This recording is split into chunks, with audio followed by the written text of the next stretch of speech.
Excellent. So welcome everyone. This is BCDC, Araceli and Colette, the, the dynamic change.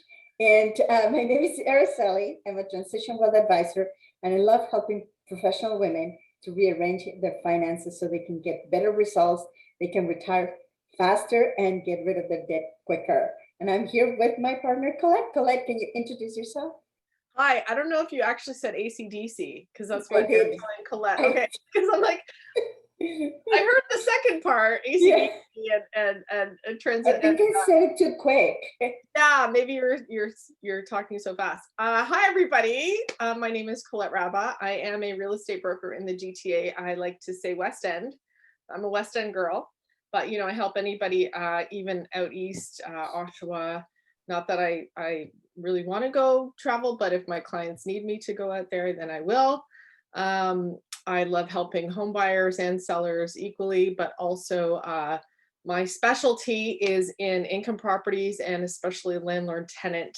I don't necessarily help tenants, but I help landlords to navigate that world. So it's very, very important that you pick the right realtor. Very important, especially for that. Yeah. And I have my little Airbnb. So if you need any extra help with Airbnbs, then I do that too. Anyway, we have a very exciting show today, don't we? Absolutely. And the reason that we're talking about this, about home sharing, is because we haven't found a lot of information out there. So we wanted to just give you an idea what is it about, why is it becoming so popular. So right, and we're doing a two-part series with this one because we do have so much information to give, and we want to give it to you, and also. This is why we do the show too. I always say this at the beginning, and I have to reiterate it every time because really why we're here is for you. So we want to share information. We want to give you the right information because I know there's so much out there, and really sometimes you don't know how to navigate or what's true and what's not true. What do you want to believe? That's right. And the thing is, what the information out on the internet is general information. What we bring to the table basically is customized information, right? And the same, what we're doing today is showing you some of what is out there and what it means, what it could mean to you as well, right? But most importantly is when you're in an actual situation, the best way to do it is to contact one of us to get you started depending on what that situation is, because we will ask you questions that you may not thought about it, and that it might be the deciding factor of going one way or another. So that is the value of having a professional working with you to help you decide one way or another. Because sometimes what happens is people get advice from their friends or their family, and something that might have worked for them, whether it's in finances or real estate, it might not work for your specific situation because you're totally different. You're different age, maybe your marital status is different, maybe your savings are different. The whole situation is completely different. So the strategy that you should be using financially and in real estate is also completely different. So that's what we bring to the table. So and the other thing too is we all know that finances touches everything. So wherever you are in your life, it doesn't matter if you're starting out or if you are a senior or anywhere in between. What are your finances look like? What are your goals? Even if you're our age if you have goals that you want to share or you want to save for something big and you don't know how to do it, like these are the things why we want to bring you this information, because home sharing, it's just how you look at it and if it's right for you. So lifestyle is a huge thing. So that's the one thing. Absolutely. Finances and lifestyle. So and you know what, quite honestly, like when we did this presentation, really, it's not something that we're doing ourselves. So we can't speak from that degree. But it's something that we get asked, I get asked this question a lot. So from people in my age group that in whatever, 10, 20 years, they're thinking about doing something like this only because they want to start to semi-retire. They want a little bit more income coming in. They have this big, beautiful house they don't know what to do with. So they're not sure if they want a tenant necessarily. So these are all these questions that when it comes, the answers are not up to us. They're up to you to say, is this right for you? So I have a little presentation. Let's do that. Perfect. Yeah, just put it up. So what I want to comment on this and why this home sharing is becoming so popular, Yeah. at least here on Ontario, I think it's say in all Canada, is first of all, we have aging population. So we have a large population that is aging. And the second one is financially. The same thing, you know, everything touches money. Right, finances. And so it's not either in two, you have two different situations here. Maybe you have a senior person that is by themselves. Maybe they lost their partner. right, They don't have family close by. right, And they need, and they don't want to leave their home. right. And the second is you have a person that they're just starting out, they don't have a lot of money, and they like to help people. So this would be a good fit for both people. So Right. So I'm gonna share. So can you see my screen? Yep. See all that? Okay. So that's exactly what, and the terminology too. I mean, it might be a little bit different in your area. Oh, part one, yeah. So the terminology might not be exactly the same, but basically this is a basic overall view of what home sharing means in this scenario. So sorry, I have a little hair in my mouth. I think I got it. Not that you can see that on screen. But anyway, so the beauty of being online and being on camera is always fun, isn't it? Yeah. Oh yeah.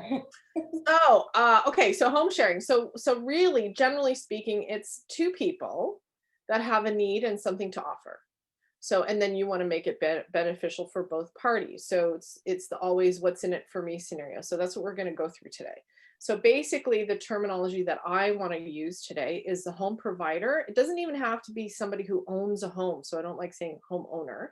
It could be somebody who's renting, but they just need somebody to, they want to have somebody to move in with them. This is not a nurse situation or somebody who needs healthcare, like a serious healthcare. That's not what we're talking about here. So it's two, I want to say, pretty healthy people on both sides, senior and a younger person. And then a housemate.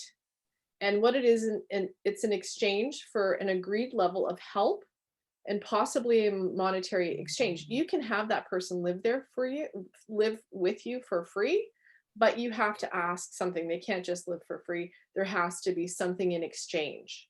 Okay, so that's very important. This is also not a landlord-tenant relationship. So that's also very important. If you want a landlord-tenant relationship, whole different ball game, call me and we can talk about that. And this is also not to be confused with the home sharing with friends kind of golden girl situation. So that's going to be part 2 of our series. Yeah. And that is really, really exciting. I really like this. And I've read stories and I've seen how people do it successfully. So it's very important. If you're interested in this, come back next week and we'll show you the second part. Yeah. Okay, so to explain what the provider is the home, let's call them a senior, even though it might not be senior. Like I could do this, or you could do this. So let's say I'm a single woman. I really need somebody to help me mow the lawn. I need somebody to help me, you know, maybe I don't know too much. Obviously, I'm using myself as an example, but maybe I don't know how to set up my computer, or I have a computer problem, or I need somebody to just clean my house and do the dishes because I'm just, maybe I'm immobile. I can't get around as much as I do. I have a 2-story house. I can't get to the second floor of the basement very easily, something like that. And also that you have the space that you are happy to share your beautiful home with somebody who might need the space because you live in a great location. You might be close to a school or their work, and what's in it for them. So obviously there's the companionship and the friendship portion of it. So ultimately you have to like the person that you're living with, right? And your lifestyles have to work out, but help with many different things, like what I was saying, technology troubleshooting. That's really for seniors, that could be quite difficult. Maybe just paying bills, menus. And this is not only for seniors, right? And I've seen it now. Like teenagers, they have such a right. You're like a mom. Affinity to computers, cell phones. They can figure out things so quickly.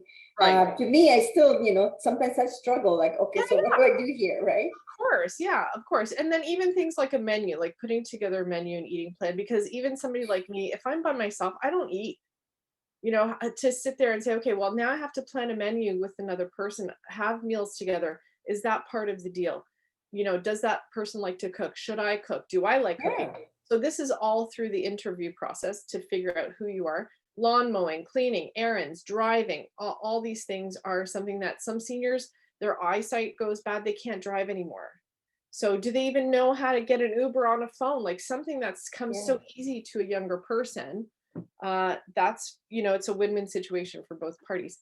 They get to age in place, obviously. Mhm. There's increased safety, right? So you feel safer in your home because there's somebody there that's checking up on you, that knows you're there, didn't Exactly. fall in the bathtub, things like that. And this is a mutual security because obviously people that are older, they might have Don't jump issues like, ahead. Come on, yeah, that's the next slide. but like also like a Of single course, woman, of course. it could be also having somebody around, right? Of course, yeah. So increased safety, financial relief too. So if you need a couple $100 a month at least just to get you, to pay whatever bills, hey, that's awesome. So you have Yeah. that little And the security. thing is, probably the older person could save the amount that he or she was going to pay to get somebody to clean the house. Is that Of what the course, agreement is, of right? course, Or whatever it is, other things that need to be done around the house. So, of course. I think this is a great idea. I love this idea. And also the relief that your other family members know that there's somebody is there with you and mhm, they're not alone. Because I know there are seniors. I see my neighbors too. They're alone. I have one senior woman and I have one senior man that mhm, every once in a while I'll go and I'll say hi to and I'll check up on them. And mhm. especially in the winter months when it gets really hard for them to just even get out and go for a walk. That's really just to have that kind of camaraderie, that companionship is very, very important. And I think it's just a human trait. And especially, this is the funny thing for the housemate, which is the younger person. And we're not just talking about women, too. Yeah, You feel comfortable with having a man in your house, or if you're comfortable with living with an older gentleman, then that is something that it's the interview process is the biggest part of this. That is very, very important that you actually interview quite a few people and really get to know who they are and what their lifestyle is and what their expectations are too. mhm, So the housemate, so probably a younger person who needs safe housing close to work or school. mhm. They're physically capable to do chores around the house, and the expectation is there that they know they have to do that. And they need to be adaptable to the host's needs because, speaking from my experience, older people can be grumpy a little bit. Well, set in their ways, things that you Exactly. Yeah, normally that's a do. nicer way to say Yeah. it. Yeah. I say grumpy, you say set in your ways. Okay. But Well, also, we all develop certain habits that you of want to have course, your tea in of certain course. spot, or you want to watch TV Of late at course, night or whatever, routine. right? Yeah, So, your routine. If you decide, as a young person, I want to do some woodworking in the garage, like, is that okay? Like, that's something that you really have to discuss all this stuff. But yeah, also, religion plays a huge part in it, and culture. So, if yeah, somebody, let's say, somebody who's Muslim that prays, and certain times of the day, or has a certain dietary restriction, yeah. like that, you really have to talk about these things before you decide to be in this house, right? Maybe they don't eat pork, for example. Is that okay? Do they want Hmm. that kind of person? Well, yeah, especially if the housemate is going to be cooking for both of them. Of course, right, Absolutely, that you need to talk about this kind of thing. So, right. There are lots of, especially when you get older, you have a lot of food restrictions. You can't eat certain things, not like whatever it is. Depends on, and culturally too, what you're, also alcohol. Alcohol is a huge thing. If the older person says, listen, I want somebody who's a non-drinker, yeah, all these things have to be the interview process again is the most important thing in this decision making process. So what's in it for them? Very similar to the older the host, hmm, companionship and friendship. You can learn a lot from older people. Like that's just a given, right? hmm, That's the second thing. Help financially become independent. They can show you what they did, how they got to the financial position they're in. Yeah, and the thing is, if you're going to be saving on the Right. biggest expense that most people have, which is housing, but paying it with, we call it sweat equity in Right. real estate, right? Right. So you And pay you know with your what? labor, But right? you have no idea as a young person how this is going to work out for you, because if that person really doesn't even have family, you might, you might, not that I want to say that out loud, but this person might just be giving you more than you expect, right? I don't want to say anything. I don't want to say anything to give any ideas. But this is the thing, the reality of it. If you meet someone that you really enjoy, and both sides, right? So always have an advocate. That's the other thing too, as an old person, but also as the housemate. I shouldn't say old person, as the host or the housemate, have an advocate beside you just to make sure that that person, is not going to rip you off or doesn't have, the underlying issues. You have to do background checks on people. This is a big decision, right? To have somebody live with you in your own home, Also, your living costs, that's what we talked about, that your living costs will be lower than, if you have a roommate situation. You learn how to care for another individual. That's ultimately the thing. When you're a younger person and you don't know, and it's not your family, it's not your child, like you don't have a child yet, but you'll know how it is even before you get married. You'll know what it's like to live with another person. This is a great opportunity. And also your family will have the relief of knowing that you're with someone else and that Yeah. they have eyes on you, especially for younger women. Oh my God, I would be terrified if I had my daughters move in somewhere and far away from me and I couldn't, within driving distance get to them. It's you're a little bit scared, right? You don't know what to expect. For sure. And that they know that there's somebody with them, right? And they can trust that person. So lots of questions to ask. Is there a contract? What are the guidelines? How detailed is the interview process? Maybe it's 2 or 3 interviews. So you have to make sure you have the right time. You spend enough time doing the interview process. What happens if they stop paying rent or they stop helping you? What are the health concerns of both parties? A younger person doesn't mean that they don't have health problems. Maybe they suffer from depression. Maybe they suffer from other things that are underlying mental illness. You have to talk about all that. Schedule conflicts. Maybe you're a night shift worker, and is that okay with the homeowner or the host? What are your financial liabilities too, as on both sides? If somebody falls in your home, do you have the insurance? Do you have all that backup figured out? And we talked about this a little bit with noise and sounds and hours, what kind of hours you keep, what kind of hobbies do you have?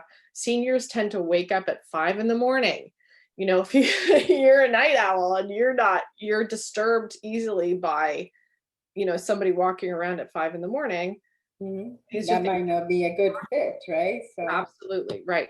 And things like lack of privacy, or how are you sharing a bathroom? What if let's say there's a young woman and she has a boyfriend or she has friends and she wants to entertain them? How are there rules about that? How late can they stay? Can they sleep over? Things like that. And then how the contract can end.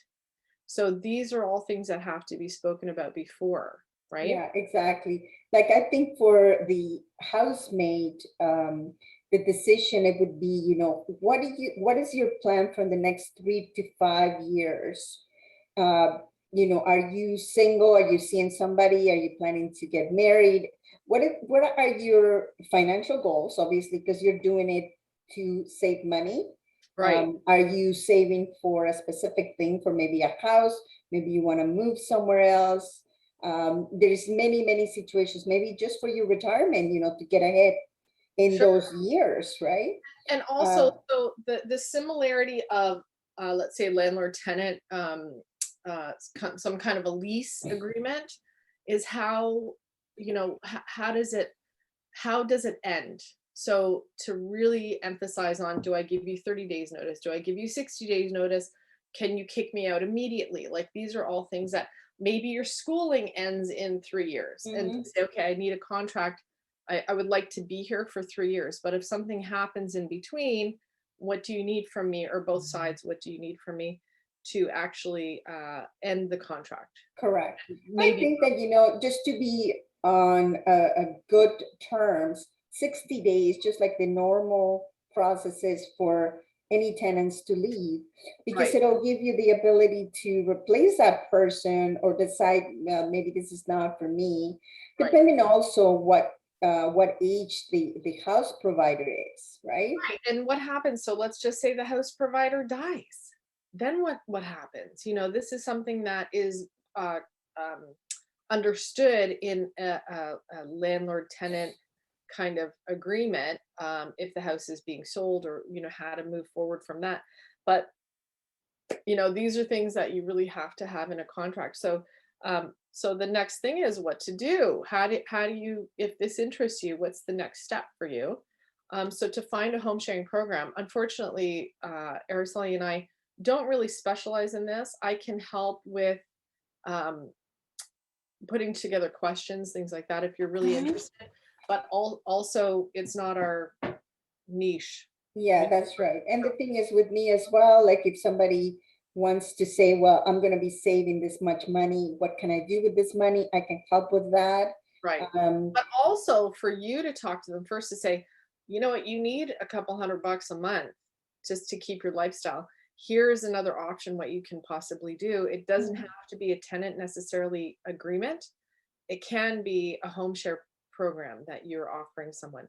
And it could also be, I actually have a girlfriend who does um, a little bit different kind of home share, but it's a Monday to Friday thing, and then they leave. So it's with older people too. It's professionals specifically. Mhm. And because she lives in the city, and let's say you're a doctor and you're just starting out, and you have a contract with the hospital, and you know it's a Monday to Friday contract, like let's say, you know, maybe not a doctor, but somebody who works in the admin in the hospital. So you know it's a Monday to Friday job, and then you have your home in the Kawarthas or something like that. So she offers it only Monday to Friday, and then you have to leave. Same thing with a student. If the student knows I only have school Monday to Friday and I'll go home to my Mhm. parents' house, you know, for that. And then that way you can structure it whichever way you want. Mhm. And it might take a little bit longer to find the right person, Mhm. but if it makes sense for you, then as the home provider, Mhm.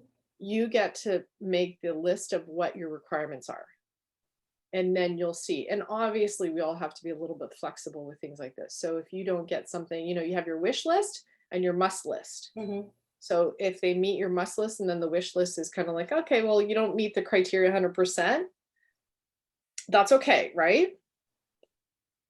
Okay, so how do you find a home share program? So the easiest thing is ask around. You know, if you have a group of people that you know, especially anybody on Facebook, if you just say, um, Mhm. you know, anybody of your friends and families, does anybody know anybody like this? And it could even be someone, let's say your friend's kid that needs a better location, and that happens to be your house. Fantastic. And then you know them, right? You know them a Mhm. little bit better than just a stranger. Yeah.